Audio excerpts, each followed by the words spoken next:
صل على سيدنا ومولانا محمد وعلى جی ناظرین و سامعین، پروگرام یاد الہی میں روزانہ عظیم ہستیوں کے تذکارے پاک کیے جاتے ہیں، اور اس کے ساتھ ساتھ کچھ ایسے موضوعات پر گفتگو بھی ہوتی ہے جن سے آپ کو رہنمائی حاصل ہوتی ہے۔ آج حضرت شیخ سعدی شیرازی علیہ رحمہ آپ کے تذکارے خیر ہوں گے۔ اس سے پہلے کتاب الشفا سے آج کا وظیفہ کالے علم یعنی کالے جادو اور ہر طرح کے جادو سے محفوظ رہنے کا عمل۔ ہمارے معاشرے کا المیہ کہ عام طور پر لوگ ایک دوسرے پر کالا عمل اور جادو وغیرہ کرواتے ہیں، خصوصاً توہم پرستی اتنی بڑھ چکی ہے کہ خواتین بھی اس میں کافی آگے چلی جاتی ہیں، حتیٰ کہ آج کے دور میں مرد بھی پیچھے نہیں ہیں۔ خواتین و حضرات دونوں بعض کا تو اپنے سگے بہن بھائیوں پر، اپنے رشتہ داروں پر جادو کروایا جاتا ہے، عمل کروایا جاتا ہے۔ تو بہت ہی برا عمل ہے۔ جادو کرنا، کروانا، کرنے والا، کروانے والا مسلمان نہیں رہتا، کافر ہوتا ہے، کافر ہو جاتا ہے۔ تو اس حوالے سے اس سے بچنا چاہیے۔ ہاں، اگر کسی پر جادو کروا دیا گیا ہے اور اس کے اثرات اسے محسوس ہوتے ہیں تو پھر یہ موطا امام مالک احادیث مبارکہ کی کتاب ہے، اس میں ایک دعا، ایک عمل موجود ہے۔ اس کو 3 مرتبہ صبح اور شام اس دعا کو پڑھنے والا ہر طرح کے جادو سے محفوظ رہتا ہے۔ یہ دعا میں پڑھ دیتا ہوں، آپ اس کو یوٹیوب چینل یاد الہی سے ڈاؤن لوڈ کر کے دیکھ سکتے ہیں، سن سکتے ہیں، پڑھ سکتے ہیں۔ اعوذ بوجہ اللہ العظیم الذی لیس شیء اعظم منہ، اعوذ بوجہ اللہ العظیم الذی لیس شیء اعظم منہ وبکلمات اللہ التامات التی لا یجاوزہن بر ولا فاجر، وبکلمات اللہ التامات التی لا یجاوزہن بر ولا فاجر، وباسماء اللہ الحسنى کلها ما علمت منها وما لم اعلم، وباسماء اللہ الحسنى كلها ما علمت منها وما لم اعلم، من شر ما خلق وبرأ وذرأ، من شر ما خلق وبرأ وذرأ۔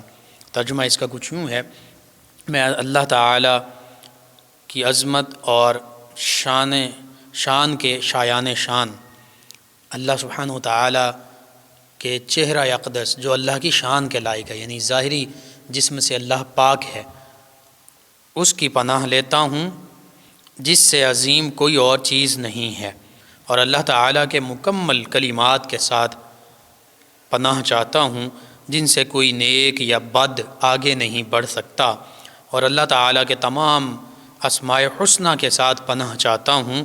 جن کو میں جانتا ہوں اور جن کو میں نہیں جانتا، اس چیز کے شر سے جس کو اس نے بنایا، پیدا کیا اور پھیلایا۔ یعنی اللہ سبحانہ وتعالی کا جو وجہ قدرت ہے اس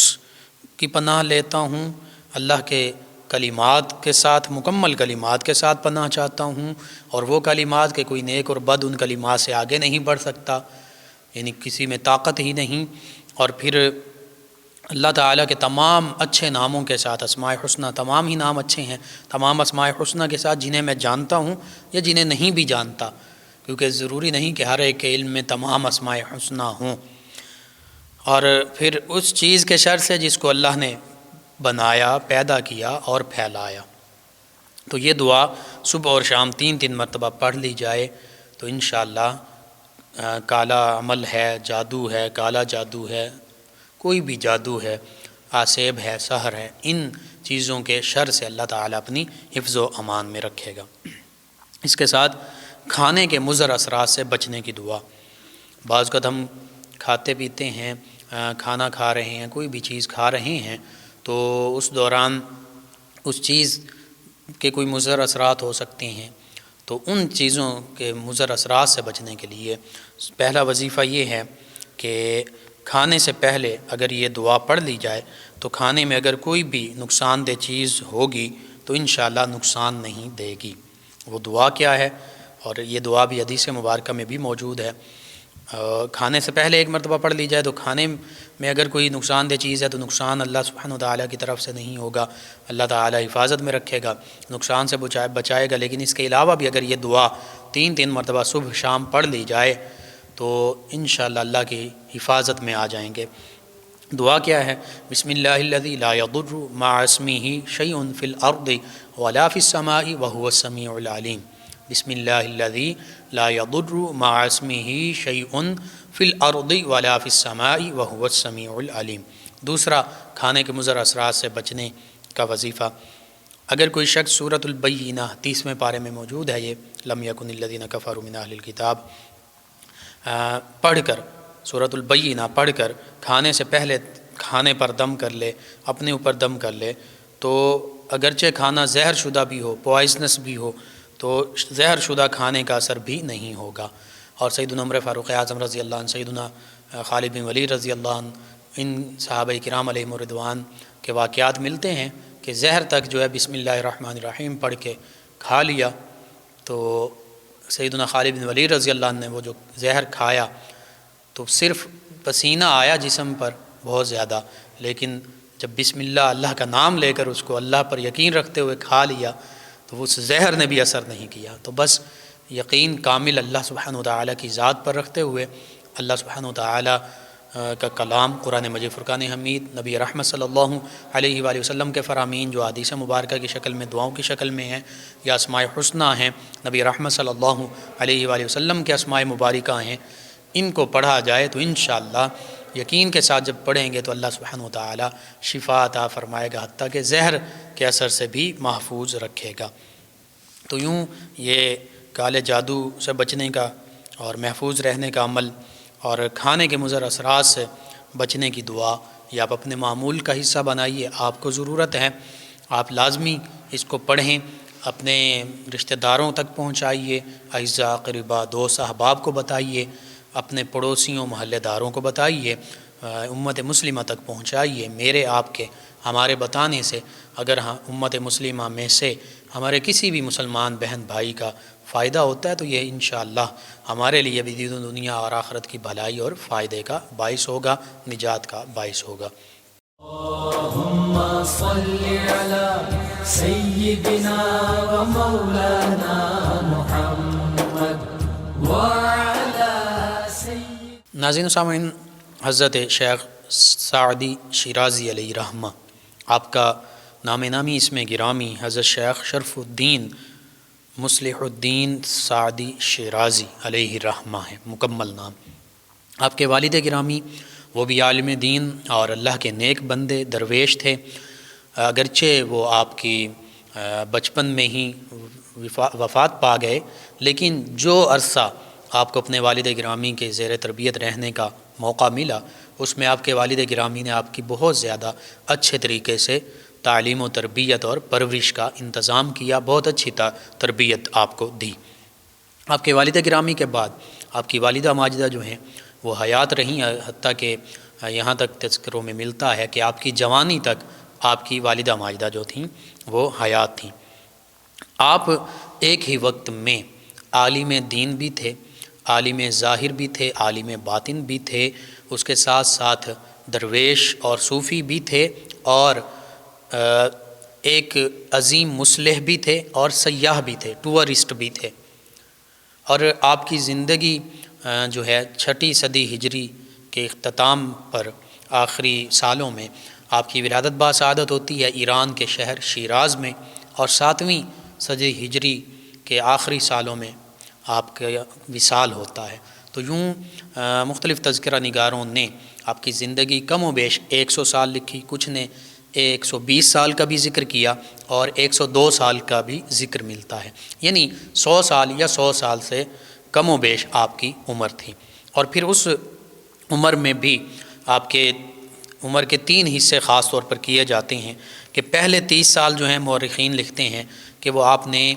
علم کی تحصیل میں، علم حاصل کرنے میں اور مطالعہ میں گزارے، یعنی 30 سال زندگی کے جو ابتدائی آپ کے ہیں اس میں آپ پڑھتے رہے آپ مطالعہ کرتے رہے، آپ نے مختلف قسم کے علوم حاصل کیے، ان میں عربی زبان، فارسی زبان، حتیٰ کہ فارسی زبان کا جو ادبی رنگ ہے اس کو حاصل کیا، فارسی ادب کو حاصل کیا، اس کے ساتھ ساتھ علم کلام، منطق، فلسفہ، بلاغت، یہ علوم بھی حاصل کیے، اور پھر قرآن، تفسیر، اصول تفسیر، حدیث، اصول حدیث، فقہ، تصوف، یہ علوم بھی حاصل کیے، حتیٰ کہ حکمت کا علم بھی آپ نے حاصل کیا۔ یعنی اس دور میں جو بڑے بڑے علوم تھے ان سبھی سے آپ بہرہ ہوئے، اور چونکہ وہ مسلمانوں کے اوج کمال کا عہد تھا، اس میں یوں ہوتا تھا کہ دنیاوی اور دینی علوم میں کوئی خاص تفریق نہیں تھی۔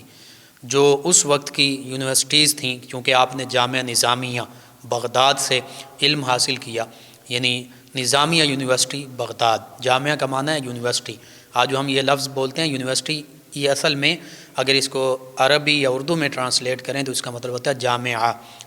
تو بغداد میں جو یونیورسٹی موجود تھی اس وقت، مسلمانوں کی عظیم یونیورسٹی جسے جامعہ نظامیہ کہتے تھے، اس میں سے آپ نے وہاں ایڈمیشن لیا، وہاں داخل ہوئے، اور وہاں آپ نے تمام علوم و فنون حاصل کیے۔ اور یہ وہی جامعہ نظامیہ ہے، نظامیہ یونیورسٹی ہے، جس میں اس کے پرنسپل، اس کے بڑے مدرس وہ حضرت امام غزالی علیہ رحمہ بھی رہ چکے، حضور غوث اعظم رضی اللہ عنہ کے عہد مبارکہ سے پہلے، اور پھر حضور غوث اعظم رضی اللہ عنہ نے بھی اسی جامعہ نظامیہ سے علم بھی حاصل کیا، اور پھر اسی جامعہ نظامیہ کے آپ بھی صدر مدرس رہے، بہت بڑے مدرس رہے، یہاں پڑھاتے بھی رہے۔ اور پھر جب ہم شیخ سعدی شیرازی علیہ رحمہ کا ذکر کرتے ہیں تو یہ حضور غوث اعظم رضی اللہ عنہ کے ظاہری عہد مبارکہ جو ہے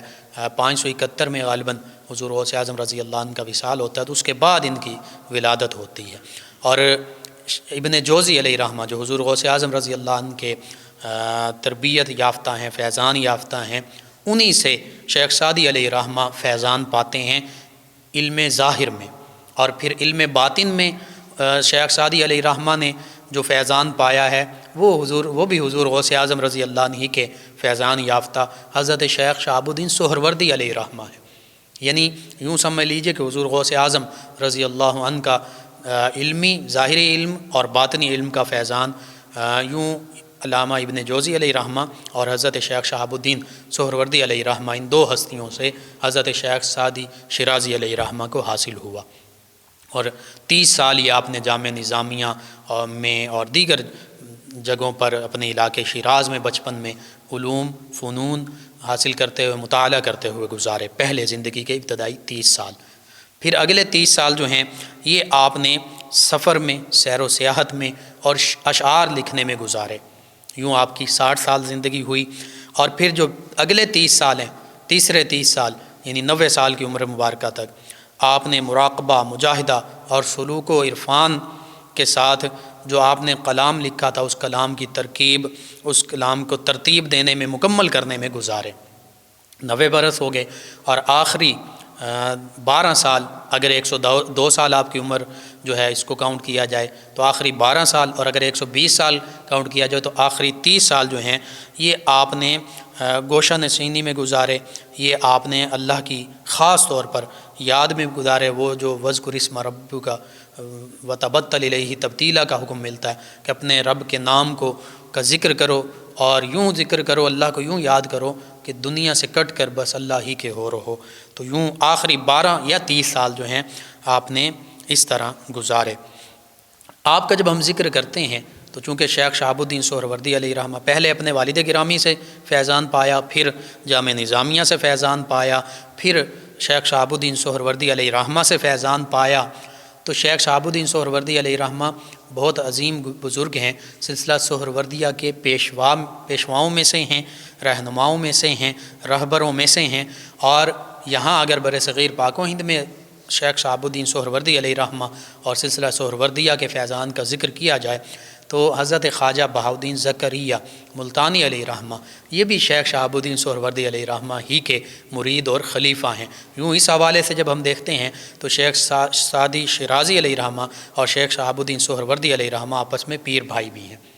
اور یہ شیخ سعدی علیہ رحمہ کی زندگی میں مختلف ہمیں پہلو ملتے ہیں، جہاں آپ عالم دین ہیں، جہاں آپ صوفی اور درویش ہیں، جہاں آپ دنیاوی علوم سے بھی مالا مال ہیں، جہاں آپ شاعر ہیں، جہاں آپ نثر نگار ہیں۔ گلستان اور بوستان یہ دونوں کتابیں جو ہیں آج بھی ضرورت ثمر کی ہے، یہ 800 سال سے مدارس میں پڑھائی جا رہی ہیں۔ بعض اوقات جو یونیورسٹیز میں فارسی پڑھنے والے اسٹوڈنٹس ہیں انہیں بھی پتہ ہے کہ ان کے نصاب کا بھی یہ حصہ ہوتی ہیں۔ گلستان جو ہے یہ نثر کی شکل میں ہے، جملوں کی شکل میں ہے، اس میں واقعات موجود ہیں نثر کی شکل میں، اور بوستان جو ہے یہ اشعار کی شکل میں ہے، اور یہ آج تک مدارس میں پڑھائی جاتی رہی ہے۔ ان میں اخلاق، کردار، تصوف، کھانے پینے کے آداب، زندگی گزارنے کے آداب، بڑوں کا ادب کیسے کرنا ہے، حتیٰ کہ حکمرانی کا طریقہ کیا ہونا چاہیے، عدل و انصاف کیسے کرنا چاہیے، سیاست، معیشت، ہر حوالے سے اللہ پر توکل اور بھروسہ کیسے کرنا چاہیے، اللہ کو یاد کیسے کرنا چاہیے، اگر کوئی تصوف کو اختیار کرنا چاہتا ہے، اللہ کا قرب پانا چاہتا ہے تو اس کو کیسا انداز اختیار کرنا چاہیے، سبھی حوالوں سے ہمیں رہنمائی ملتی ہے۔ حتیٰ کہ کریمہ سعدی جو ہے، جو ابتدائی پہلے سال میں ہی مدارس کے بچوں کو پڑھائی جاتی ہے، اس میں بھی اخلاق، کردار کے حوالے سے تربیت ہوتی ہے۔ یوں آج کی نوجوان نسل، چاہے وہ مدارس سے تعلق رکھتے ہوں، اسکول، کالجز، یونیورسٹیز سے تعلق رکھتے ہوں، اگر شیخ سعدی علیہ رحمہ کی یہ کتابیں ان کو پڑھا دی جائیں، ان کے تراجم کے ساتھ ان کو پڑھایا جائے، تو ہمارے بچے جو ہیں وہ کبھی بھی بھٹک نہیں سکتے، ان کا اخلاق اور کردار بہت اعلیٰ سانچے میں ڈھل سکتا ہے۔ تو آج ضرورت ثمر کی ہم اپنے بچوں کو پڑھائیں، گھروں میں ترجمے کے ساتھ یہ بکس لے آئیں، کتابیں لے آئیں، والدین اپنے بچوں کو پڑھاتے رہیں، تو انشاءاللہ تربیت کا معاملہ جو ہے اس میں بہتری آ سکتی ہے۔ اسی طرح حضرت شیخ سعدی علیہ رحمہ آپ کا جب ہم ذکر کرتے ہیں تو آپ نے صلیبی جنگوں میں بھی حصہ لیا ہے، یہ آپ کا بڑا ایک نمایاں پہلو ہے، اس پر عام طور پر بات نہیں کی جاتی۔ آپ نے صلیبی جنگوں میں حصہ لیا، حتیٰ کہ آپ قید کر دیے گئے، 7 سال تک آپ قید رہے صلیبیوں کے ہاتھوں، اور پھر مسلمان بادشاہوں نے جب اپنے قیدیوں کو چھڑانے کے لیے جو بھی بدلے میں پیسے وغیرہ دیے، اس میں آپ بھی اس میں آپ کو بھی رہائی ملی، اور پھر آپ چونکہ مختلف ممالک کا سفر کرتے رہے، بہت سے سفر کیے، ان سفر کے دوران، ان اسفار کے دوران جو بھی آپ اچھی بات دیکھتے یا کوئی ایسی چیز دیکھتے جو ہمارے لیے اس دور کے لوگوں کے لیے، آج تک کے لوگوں کے لیے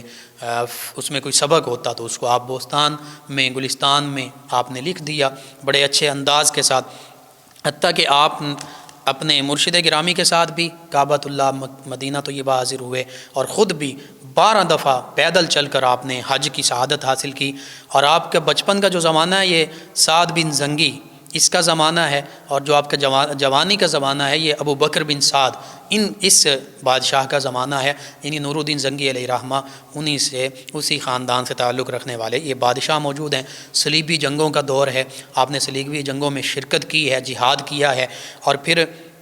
ارطغرل غازی سے بھی جو ترک امیر ہیں ان سے بھی آپ کی ظاہری طور پر ملاقات ہوئی ہے، اور یہ ملاقات جو ہے گہری دوستی میں تبدیل ہو گئی، کیونکہ اہل ترک جو ہیں، ترکی والے، یہ شروع سے ہی علم دوست ہیں۔ علامہ اقبال علیہ رحمہ کے بارے میں آج بھی وہ پڑھتے ہیں، اس پر تحقیق بھی کرتے ہیں۔ مولانا جلال الدین رومی علیہ رحمہ، مولانا روم علیہ رحمہ، ان کا تو مزار بھی وہیں قونیہ میں موجود ہے، تو شیخ سعدی علیہ رحمہ کے بارے میں بھی پڑھتے ہیں۔ شیخ سعدی علیہ رحمہ کے چند اشعار جو ہیں، خاص طور پر وہ کہ جو آپ نے 3 اشعار لکھے، چوتھا مصرع پورا مکمل نہیں ہو رہا تھا، رباعی مکمل نہیں ہو رہی تھی۔ بلغ العلا بکمالہ کشف الدجا بجمالہ حسنت جمیع خصالہ، کہ آپ اپنے بلغ العلا بکمالہ، آپ اپنے کمال کے ساتھ کمال کی بلندیوں تک پہنچے۔ کشف الدجا بجمالہ، اللہ سبحانہ وتعالی نے آپ کو حسن و جمال میں بہت زیادہ اعلیٰ مقام عطا فرمایا۔ حسنت جمیع خصالہ، آپ کے تمام خصال، نبی کریم صلی اللہ علیہ وآلہ وسلم کی تمام عادات مبارکہ بہت حسین ہیں۔ تو اب چوتھا مصرع، چوتھا شعر مکمل نہیں ہو رہا۔ نبی رحمت صلی اللہ علیہ وآلہ وسلم کی زیارت سے مشرف ہوتے ہیں۔ نبی کریم صلی اللہ علیہ وآلہ وسلم فرماتے ہیں، سعدی یوں کہو صلو علیہ وآلہ، کہ نبی رحمت صلی اللہ علیہ وآلہ وسلم اور آپ کے آل پاک پر درود و سلام ہوں۔ تو یوں آقا کریم صلی اللہ علیہ وآلہ وسلم نے خصوصی شفقت اور رحمت سے نوازا، زیارت سے نوازا، اور یہ رباعی بھی مکمل فرما دی۔ یہ شیخ سعدی علیہ رحمہ کی نبی رحمت صلی اللہ علیہ وآلہ وسلم کی بارگاہ میں مقبولیت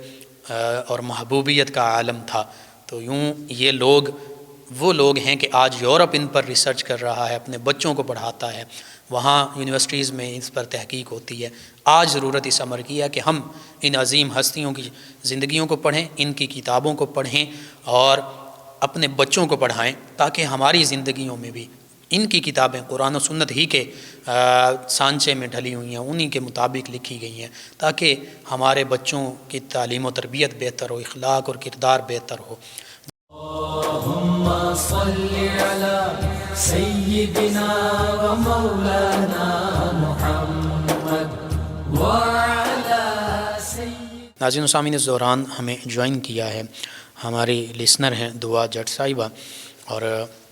انہوں نے کافی تفصیل سے اپنی جو پریشانی ہے اس کا ذکر کیا ہے۔ میں نے مکمل آپ کا میسیج پڑھا کہ آپ کے شوہر جو ہیں آپ کو اور بچوں کو خرچہ نہیں دیتے اور غیر عورتوں کے ساتھ دلچسپی رکھتے ہیں، گفتگو کرتے ہیں، 14 سال ہو گئے آپ کی شادی کے۔ اس حوالے سے آپ وظیفہ پوچھنا چاہتی ہیں، اس حوالے سے میں یہ عرض کروں گا۔ آپ نے یہ بھی کہا کہ میں نوافل اور قرآن پاک وغیرہ پڑھتی ہوں، بالکل بہت اچھی بات ہے۔ آپ 2-3 کام لازمی کیجئے۔ ایک سورہ یاسین صبح کے وقت فجر کی نماز کے بعد لازمی پڑھیں، اور سورہ یاسین انشاءاللہ گھر میں ہر قسم کی برکت کے لیے ہے۔ یہ پڑھ کر اگر ہو سکے یا سورہ یاسین پانی پر دم کر کے اپنے شوہر کو پلائیں، انشاءاللہ بری عادات سے چھٹکارا ملے گا، اور خود بھی یا بچے بھی پینا چاہیں پی سکتے ہیں، ویسے بھی پڑھیں گے تو گھر میں برکت ہوگی۔ دوسرا، آپ کوشش کر کے درود تنجینا اس کو 1000 مرتبہ پڑھیے گھر میں، چاہے جتنے بھی دن اس پر لگ جائیں، اور اسی نیت سے پڑھیے کہ گھر کی تمام مشکلیں آسان ہو جائیں انشاءاللہ۔ اور اس کے علاوہ بھی کثرت سے کوئی سا بھی درود پاک آپ پڑھ سکتی ہیں۔ درود پاک دین و دنیا آخرت کی تمام بھلائیوں کے لیے ہے، اور یہ ایسی عبادت ہے، یہ قبول ہی قبول ہے، رد نہیں ہوتی۔ تو درود پاک کی آپ کثرت کریں، اور درود تنجینا 1000 مرتبہ لازمی پڑھیں، اسی نیت سے کہ مشکلیں آسان ہو جائیں، شوہر راہ راست پر آ جائے، گھر میں برکتیں ہو جائیں، اور یا رزاقو اس کی کثرت ساتھ کر لیں۔ اللہ تعالیٰ رزق میں برکتیں عطا فرمائے گا۔ اور اگر آپ کے شوہر مجھے سن رہے ہیں تو میں یہی انہیں کہوں گا، اسلام کی تعلیمات یہی ہیں کہ بیوی بچوں کا نان و نفقہ جو ہے وہ آپ پر فرض ہے، واجب ہے، ضروری ہے دینا۔ آپ بیوی بچوں کا کھانا، لباس، رہائش، جوتے، جو بھی ضرورت کی چیزیں ہیں، چاہے وہ نارمل ہی ہوں، جو آپ کی حیثیت ہے اس کے مطابق لازمی انہیں دیں، ورنہ اگر اس دنیا میں آپ ان کی ذمہ داری پوری نہیں کرتے تو کل روز محشر آپ سے پوچھا جائے گا، حتیٰ کہ ناانصافی کرنے والوں کے ساتھ بڑا برا معاملہ ہوگا۔ تو اس حوالے سے میں یہی عرض کر سکتا ہوں، آپ اللہ پہ بھروسہ رکھیے، اللہ کو یاد کیجیے، اللہ کے پیارے حبیب صلی اللہ علیہ وآلہ وسلم کی بارگاہ میں استغاثہ کیجیے۔ انشاءاللہ دن جو ہے اللہ فرماتا ہے آپ کے لیے، تمام امت مسلمہ کے لیے، تمام ہمارے پریشان حال مسلمان بہن بھائیوں کے لیے اللہ فرماتا ہے وَتِلْكَ الْأَيَّامُ نُدَاوِلُهَا بَيْنَ النَّاسِ، یہ دن ہیں جنہیں ہم لوگوں کے درمیان بدلتے رہتے ہیں۔ اگر اچھے دن نہیں رہے تو یہ جو بظاہر آزمائش والے دن ہیں یہ بھی نہیں رہیں گے، انشاءاللہ بہتر دن دوبارہ آ جائیں گے۔ اللہ پر بھروسہ رکھیے، انشاءاللہ اللہ تعالیٰ بہتری فرمائے گا۔ ناظرین و سامعین، ان کے علاوہ ہمیں جوائن کیا ہمارے ایک لسنر ہیں، اور سونیا صاحبہ ہیں، سونیا یاسر فیصل آباد سے، کہتی ہیں کہ بھائی اور والدہ ان کے جو ہیں ہسبینڈ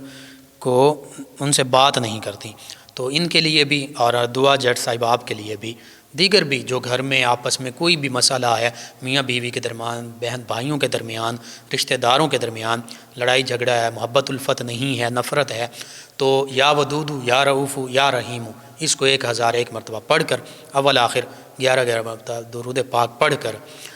کسی بھی کھانے پینے کی چیز پر دم کر دیں۔ آج جمعرات کا دن ہے، جمعرات کے دن بھی کیا جا سکتا ہے، اس کے علاوہ بھی کیا جا سکتا ہے، سب گھر والے کھائیں، انشاءاللہ آپس میں محبت الفت قائم ہوگی۔ ناظرین و سامعین، ان کے علاوہ ہمیں جوائن کیا ہے لسنر ہیں، انہوں نے غالباً نام نہیں لکھا، کہتی ہیں کہ بھائی میرے شوہر نامحرم لڑکیوں سے بات کرتے ہیں، اور اب کہتے ہیں کہ میں نے چھوڑ دیا ہے، لیکن کہتے ہیں کہ یہ کہتی ہیں کہ مجھے یقین نہیں آ رہا، کوئی وظیفہ بتا دیں کہ اگر وہ ابھی بھی بات کرتے ہیں تو چھوڑ دیں۔ جی سورہ یاسین ہے برے عمل سے نجات کے لیے، اس کو پڑھ کر آپ روزانہ پانی پر دم کر کے یا کسی بھی چیز پر دم کر کے اپنے شوہر کو وہ کھانے پینے کی چیز دے دیں، انشاءاللہ اللہ سبحانہ و تعالیٰ نے چاہا گھر میں برکت بھی ہوگی اور شوہر جو ہیں وہ راہ راست پر بھی آ جائیں گے۔ اور اس میں میں اپنی مسلمان بہنوں سے یہ بھی کہوں گا کہ بعض اوقات انسان سے بھی ان کی بھی غلطی ہے، لیکن بعض اوقات بیوی سے بھی ہو سکتا ہے کوئی کمی کوتاہی ہوئی ہو، آپ محبت سے ان سے پیش آئیں۔ اب شوہر کے لیے سج سنور کر رہیں، جب وہ آئیں ان کو ہنس کر اور مسکرا کر ملیں، ان کو بلائیں، ان کی خدمت کریں، اور ان کے سامنے جب وہ گھر میں آئیں تو ان کے لیے آپ میک اپ بھی کر سکتی ہیں، سج سنور کر ان کے سامنے رہیں، انشاءاللہ اللہ تعالیٰ بہتری فرمائے گا۔ ناظرین سامعین کے علاوہ ہمیں جوائن کیا ہے ہمارے دیگر لسنر ہیں محمد عقیل صاحب، یہ کہتے ہیں السلام علیکم۔ جی وعلیکم السلام۔ درود پاک انہوں نے پوچھا کہ نبی رحمت صلی اللہ علیہ وآلہ وسلم کی زیارت کے لیے جو درود پاک ہے یہ بتا دیں۔ میں انشاءاللہ یہ عرض کرتا ہوں، نبی کریم صلی اللہ علیہ وآلہ وسلم کی زیارت کے لیے درود پاک یہ جمعۃ المبارک کی رات،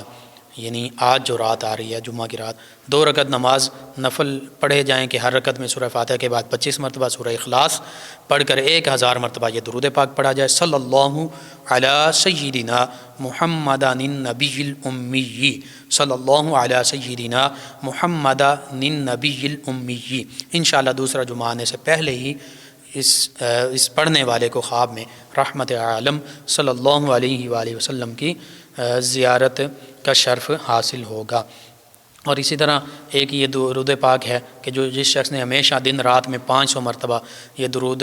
سلام پڑھا، وہ مرنے سے قبل حضور رحمت عالم صلی اللہ علیہ وآلہ وسلم کی عالم بیداری میں زیارت سے مشرف ہوگا۔ اللہم صلی علی سیدنا محمد عبدک و نبیک و رسولک النبی الامی، اللہم صلی علی سیدنا محمد عبدک و نبیک و رسولک النبی الامی۔ تو یہ درود پاک میں نے آپ کو بتا دیے۔ ناظرین سامعین، رضا فاطمہ صاحبہ نے ہمیں جوائن کیا اور کہتے ہیں کہ بھائی اللہ آپ کو اور شان دے۔ جی شکریہ۔ کہتے ہیں کہ ہمارا بھائی فوجی ہے، کوئٹہ میں ہے، وہ چاہتے ہیں کہ واپس آ جائیں، تبادلہ ہو جائے، کوئی وظیفہ بتا دیں۔ جی میں اس کے لیے اس حوالے سے یہ عرض کروں گا، تبادلے کے لیے اگر وہ ہو سکے تو 3 نفلی روزے رکھیں، نماز فجر کے بعد روزانہ 3 دن یا رزاقو یا رزاقو 10 ہزار مرتبہ پڑھیں، اللہ سے دعا کریں، انشاءاللہ اللہ نے چاہا تو ان کا تبادلہ ہو جائے گا۔ محبوب سلیم صاحب ہیں 426 گاف بے تاندلیہ والا سے، آپ نے جوائن کیا، آپ کا شکریہ۔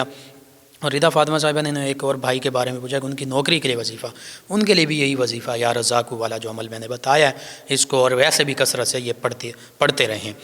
ڈاکٹر طارق صاحب ہیں، انہوں نے کہا کہ بیٹے کی شادی پہ اس کا حصہ 15 لاکھ بنتا تھا پراپرٹی میں سے، وہ اس کو دے دیا منہ دکھائی کے، سلامی کے طور پر کہتے ہیں کہ دے دیا۔ بیٹی کا ہے یا بیٹے کا کیا ہے انہوں نے لکھا ہے، تو کیا پھر دوبارہ حصہ دینا پڑے گا؟ جی اس میں یاد کروں کہ اگر پراپرٹی میں سے سبھی آپ نے مفتی صاحب سے کسی دارالافتاء سے مکمل ڈیٹیل دے کے یہ پوچھ لیا اور پتہ کروا لیا کہ واقعتاً ان کا حصہ 15 لاکھ ہی بنتا اس بیٹی یا بیٹے کا،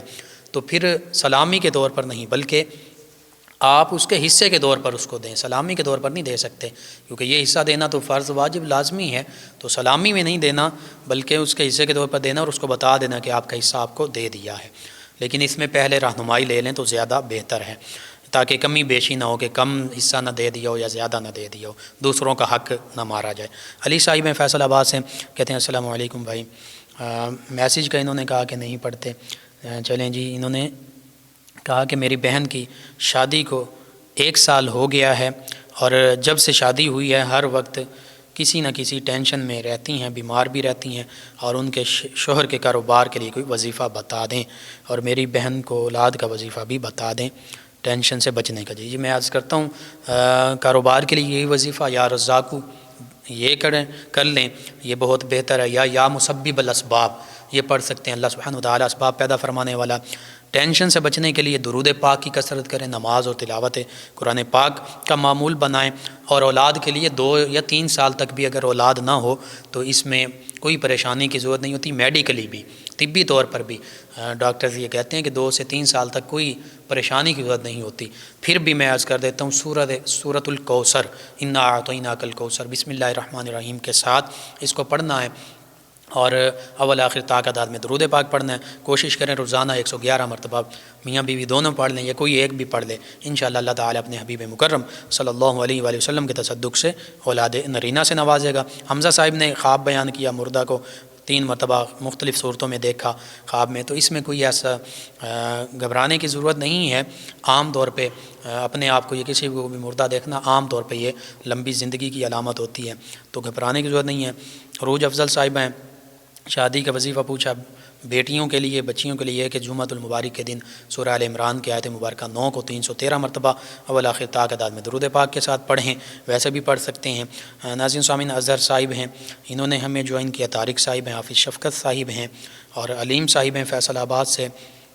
ان کے علاوہ ہمارے ساتھ ہیں زاہد صاحب. آپ لسنرز کے سوالات کے جوابات انشاءاللہ کل کے پروگرام میں شامل کریں گے. پروگرام کا وقت ختم ہو جاتا ہے. انشاءاللہ کل صبح 8 بجے دوبارہ آپ سے ملاقات ہوگی. پروگرام یاد الہی میں اپنے میزبان محمد لقمان رضا اور ہماری ٹیم کو اجازت دیجیے. اللہ نگہبان. اللهم صل على سيدنا ومولانا